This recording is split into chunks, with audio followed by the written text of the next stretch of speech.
Hey you guys, it's Peter and welcome to my channel. Peter likes books, and today is a little bit of a book review, but I'm also talking about a book series, okay? And it's kind of funny. I was actually talking about this on my vlog last night at length. You know, if you had watched my booktube videos, let's say a year and a half, 2 years ago, I would have told you I don't like series. I don't like to read series. I like to read standalones, and that's it for me, period, end of story. I don't even like to try to read series or get into them because once I read one, I'm going to want to read the rest of them, and I hate cliffhangers and all that kind of stuff. Well, it's been a reversal of fortune. I have changed, no, but it's like, that's not even the right wording for it. But I have completely changed in how I look at things, and I now am loving reading series. I don't know what happened. So I'm gonna ask you guys for a favor. Well, first of all, I'm halfway through the Harry Potter series, so you don't need to list that one. And I've already started the Lunar Chronicles a long time ago, so you don't need to read that or list that one. But if there are other series or duologies or trilogies that you think that I should read, could you please put them in the comment section below? I know, Tucker, you like series too? What's your favorite series? He's just looking at me like I'm crazy.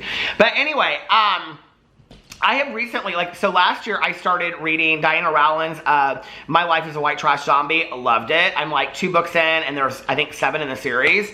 I read, the year before that, I finished Rhiannon Frater's As the World Dies trilogy. Oh my god, I love anything about zombies. Anything about zombies and like zombie worlds and all that kind of stuff. If you have good zombie books, put it in the comment section below. And so the Rhiannon Frater series, As the World Dies, is probably one of the best trilogy. Well, it's a trilogy. One of the best trilogies I've ever read in my entire life. And then I'm in the middle of the Truly Devious series trilogy, I don't know, by Maureen Johnson, because she hasn't put out the 3rd book yet. I think that's next year. And I've just read so many great series lately. Well, I had read Dark Matter by Blake Crouch, and then I read Recursion like a month ago. I think everybody knows I love Blake Crouch, I love Dark Matter, I loved Recursion, right? Well, when I read Dark Matter, I think it came out 2 years ago, 3 years ago, I looked up to see what else he had written, and I noticed that he had read the Pines series, which they had turned into a television show with Matt Dillon, and I think it was on for 2 seasons, and the first season followed the books closely, but the second season completely went off in a different direction. I mean, it totally did now that I know what happened. But anyway, I was like, I wanted to read it, but I was like, I watched the whole first season, so I was like, what's the point? But the thing was that I loved Blake Crouch, number 1. Number 2, Blake Crouch sounds like the name of a country singer, doesn't it? But anyway, I mean, Blake, in case you ever give up writing, you can always be a country singer, I guess. But anyway, because I am going to be begging Blake Crouch in this video at the end, which I'm sure he'll never see this video, but if he ever did, I'm going to be begging him at the end. So anyway, I didn't really want to read it because I was like, okay, well, I did want to read it because it was Blake Crouch and I love it. And about halfway through the season on TV, it got like really, really good. So I kind of wanted to find out what happened in the books. But at the same time, I was like, I don't want to read the books like if it's going to be exactly like the TV show. I'm not somebody that like, if I've seen the movie, I won't read the book. That's just how it is. I have to read the book first, then go see the movie. And because once I've seen the movie, I have no desire to read the book, especially if it follows it along closely. But even if it doesn't follow along closely, I don't really care, right? So about 2 weeks ago, I started reading the Pines series. It was before Reading Rush. And the first one is called, there's 3 books, it's a trilogy. The first one, I mean, that's what 3 books means, right? Duology, trilogy, series. Okay, so anyway, the first book is called The Pines, the second book is called Wayward, and the 3rd book is called The Last Town. And they're really short, actually. The last, and I listened to them on Audible, the last audio book was about 6 hours and 56 minutes or something like that. I listened to it literally in 2 days. And I could have listened to it a lot shorter than that. It was so good. The 3rd book to me was the best. So I don't really want to ruin it for anybody. It's really hard. So if you don't know about Blake Crouch, what he does is he takes normal everyday people and their stories and he mixes it with crazy science fiction ideas.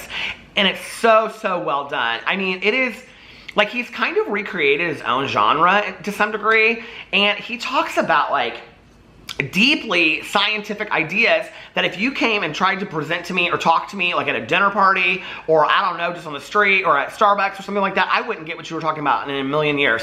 But he presents it in a way that it makes a lot of sense. And each one is kind of different. You know, there's every book or series that he does, there's one about, you know, time travel, there's one about this, there's one about, you know, where are we going to be in the future? And it's like, it's futuristic and dystopian, and it's also great. So if you like dystopian fiction in a way that you never thought you would, I would definitely recommend The Pines, okay, the series. The thing is, if you watch the TV show, it is still fantastic. It is still worth watching. Absolutely worth watching. And it really follows, like the TV series was like the first book and maybe don't side-eye me, a fifth or a quarter of the second book, and then the rest of it has nothing to do with it. The season 2 I started watching, it has nothing to do with that as far as I remember. But anyway, it was really good, and it was funny because I remembered, the only thing was that I couldn't get who played who out of my head. Like I could see the characters in my head. But it didn't distract. It almost kind of helped me. And in fact, the characters were so well developed in the books, and especially like their physical traits, that when I was reading the books, it was like the actors actually really met the characters. Like, I mean, it fit them perfectly. So it didn't ruin it for me. It didn't detract from me at all. And I loved it. I loved everything about it. I will tell you this, okay? That on the heels of finishing Two Can Keep a Secret by Karen McManus, where in the last, literally the last sentence of that book, Karen McManus changes everything about the book. Well, not everything, but so if you're going to read Karen McManus, wait till the very last period I was going to say, read that too. But Blake Crouch does the same thing, okay? Like the exact same thing. Like you would not, like if you're one of those people out there that reads the last page because you want to find out what, don't do that, okay? Just don't. What is that? I don't understand that. I have a good friend of mine, she does that all the time. She's like, I always read the last page first. I'm like, why? And she's like, this is not my friend Tanya either. But I have a friend of mine, she always reads the last page first because she's like, I just kind of want to know what I'm getting myself into. I'm like, but that would ruin it for you in this series if you do that. But anyway, the last sentence literally changes everything, okay? And I have to tell you that probably, I'm taking off, take off my sandals and get relaxed. I was down to like the epilogue and I was like, I cannot believe that this is ending. Like I got really sad. I was still with the characters when they left. But I've kind of been like that. I don't know what's been going on with me lately, if I'm like a real emotional reader or something. Like I was the same way when I read all my books for Reading Rush, and I'm like stuck with these characters now. But anyway, I was really stuck with the characters in Wayward Pines, and I think that it's because, and that's the name of the city, I think it's because I read it so fast, you know? But the epilogue came out of nowhere. It was not what I expected. And then the last line, I was like, he left this open-ended for there to be another book. But if you Google it anywhere, it says it's a trilogy, so it says he's not gonna make another book out of this. But Blake Crouch, I am begging you, I am on my bloody knees, I am begging you, Blake Crouch, to write another book. I have to know what happens next, okay? Because you think nothing's gonna happen until the very last sentence. And now, I have to know what's gonna happen. I hate when authors do that. And sometimes authors do that because I don't know, like it just makes a better story. But don't you wanna know? Like I always wanna know what's gonna, that's why I read books, is because I wanna find out what's gonna happen. Why would I want it to be like open-ended and I would never find out? Like that book that Hazel Grace reads in Fault in Our Stars, bunch of crap. I would not reread that book over and over and over again, not knowing what happened to somebody. I'd be like, if I don't know what happens to somebody, but anyway, let me read this for you. Here it is. Here's the cover of The Last Town. Welcome to Wayward Pines, the last town. Secret Service agent Ethan Burke arrived in Wayward Pines, Idaho 3 weeks ago.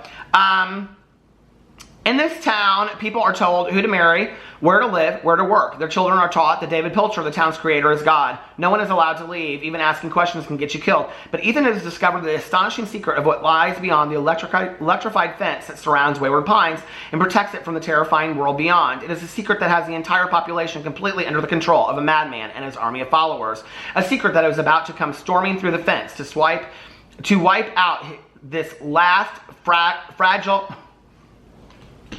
I cannot speak. This last fragile remnant of humanity. My God, even the synopsis almost kind of gives it all away. But anyway, I'm telling you that you should totally read it. It is so good. I finished it last night, and then today I was like, I want to read another book. I want to get another July book done.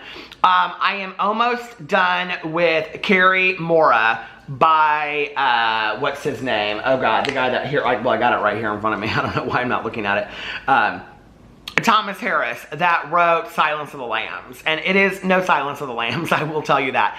It's getting really poor ratings on it. I will obviously do a review over here, but those of you that love like Red Dragon and Silence of the Lambs, he's waited a long time to come out with another book, and I'm not really sure why this is the book that he came out with, but I have to say that I actually enjoy it. It's kind of like Thomas Harris mixed with Ernest Hemingway a little bit. So I love Ernest Hemingway and I love Thomas Harris, so it's interesting to me though that this was the next book that he decided to put out, and it's very, very short. The audio version is 6 hours and 6 minutes, so it's really short. But anyway, go, if you like science fiction at all, or you like excitement, or you like something different, go read the Pines series by Blake Crouch. It's fantastic. I love you guys, and I will see you in my next video. Bye.